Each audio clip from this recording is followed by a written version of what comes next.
Hey guys, welcome to my channel, the Canada Immigration Compass, where you receive all the information you need in order to migrate to Canada. Now, today I have some great news pertaining to the Canada electrical license, the 309A.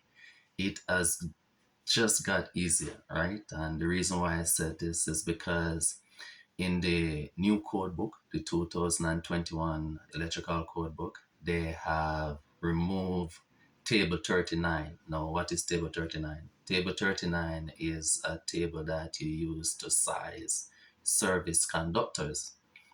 And the problem was that this was the previous problem. This table was conflicting with table 2, which is the main table that you use to size cables and to determine amperage, right, for cable size.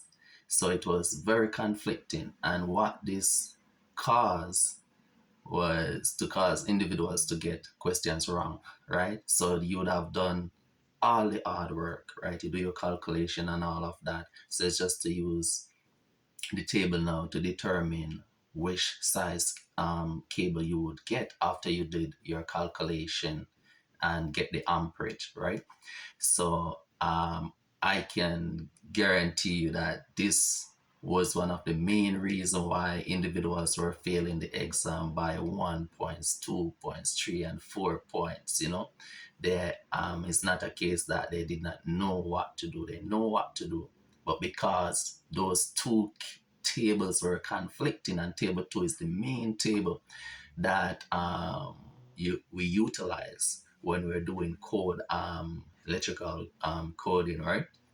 So yeah, table 32, table 39 is no longer in the code book, right? It's not in the new code book that you use in the exam.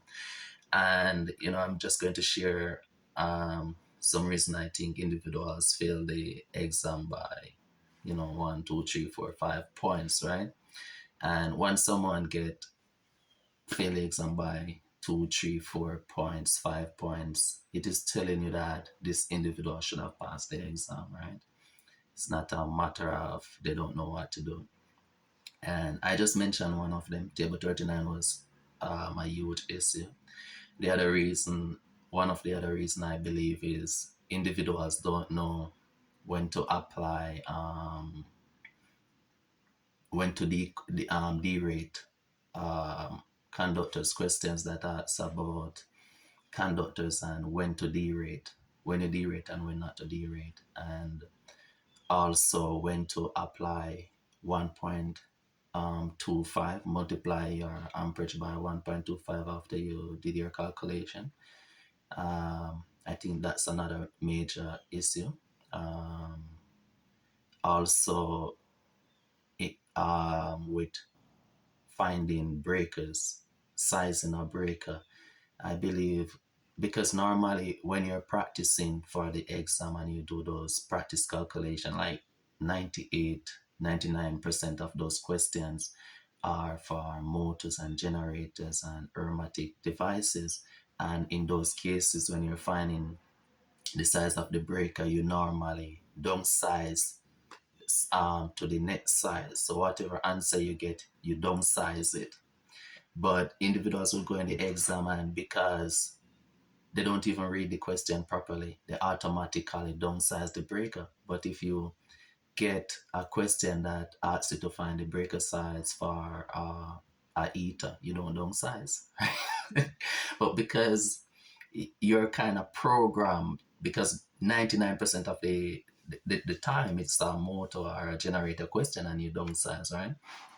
And individual, like 99% of the time you get a question pertaining to a alarm, a fire alarm, right?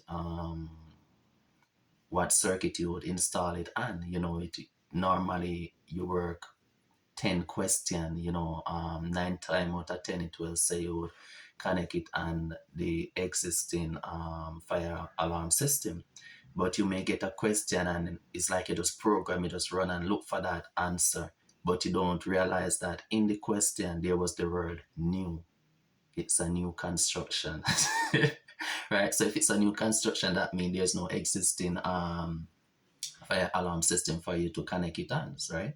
So you would end up get that wrong, and it would not be a case that you were you did not know the answers because you rushed the question and you did not look through it properly. And the next thing it's the best answers, right? It's the best answer. And I think another one too is like, with when do you do a final inspection or roughing, right? um I have seen about 6 different type of questions with like that, with 6 different answers, same question and with like 6 different answer, right? But you may see that question 3 or 4 different times, and it's the same answer you would use on that practice one, right? But it depends on the options that you get. So you may have done a question like that, and you use a particular answer. It don't mean that when you go in the exam, if you see that particular answer, it means that for a similar question, it means that that answer is the same. So you don't even look at the other options. You run and you circle because it reminds you of what you have done on a practice question. Yeah. So these are some of the things that I believe, some of the main things that cause individuals to, be failing with 1 points and 2 and 3 and 4. So yeah, and I also should share that if you're outside of Canada and you're trying to get your electrical license, right? For the industrial license, you don't need to get at least 6 months on top of your 5,000 hours in your home country.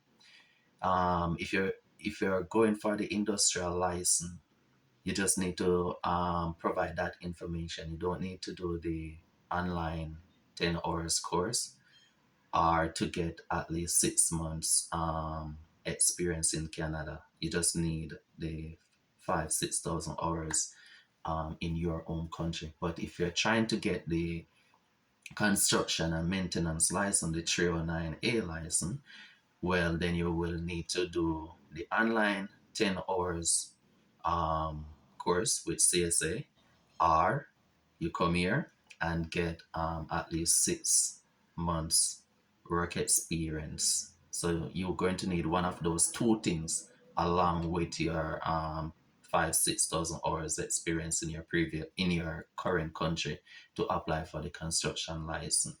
But as I mentioned, if you're going for the industrial license, you don't need the experience here in Canada, and you don't need to do that 10-hour course with CSA online. You just need your experience from back home. If you need